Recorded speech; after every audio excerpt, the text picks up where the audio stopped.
ഇതിപ്പോൾ ഞാൻ രണ്ടാം പെരുന്നാളിന് എൻ്റെ വീട്ടിലേക്ക് പോകുന്ന ദിവസമാണ് കേട്ടോ. അപ്പോൾ എൻ്റെ കൂടെ റസീനാത്തയും വന്നിട്ടുണ്ടായിരുന്നു കേട്ടോ. റസീനാത്തയും കുട്ടികളുണ്ടായിരുന്നു. അങ്ങനെ പോണ വഴിക്കെടുത്ത ഒരു വ്യൂ ആണ് കേട്ടോ.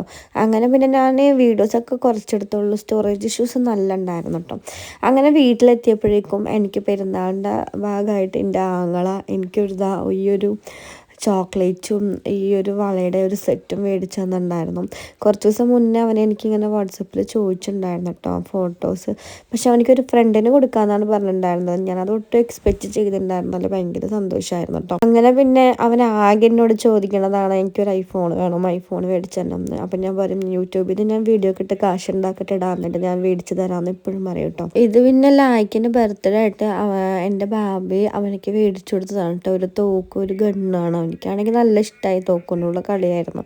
അങ്ങനെ പിന്നെ ബാബിക്ക് കെട്ടിപ്പിടിച്ച് ഉമ്മയൊക്കെ കൊടുക്കണമായിരുന്നു. ഇങ്ങനെ പിന്നെ ഞങ്ങൾ കുറച്ച് കഴിഞ്ഞപ്പോഴേക്കും പാർക്കിലൊക്കെ പോയി പിള്ളേർ കുറച്ച് നേരം കളിച്ചു കേട്ടോ.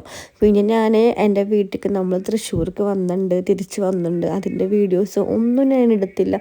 ഞാൻ പറഞ്ഞല്ലോ സ്റ്റോറേജ് ഇഷ്യൂസിൻ്റെ കാര്യമായിട്ട് നല്ല ഫുള്ള് ഇതായിരുന്നു. അങ്ങനെ പിന്നെ കുറച്ചൊക്കെ ഞാൻ വീഡിയോ ആഡ് ചെയ്തിട്ടുണ്ട്. ഇനി ഞാൻ പുതിയ വീഡിയോസ് ആയിട്ടാണ് വരുന്നത്.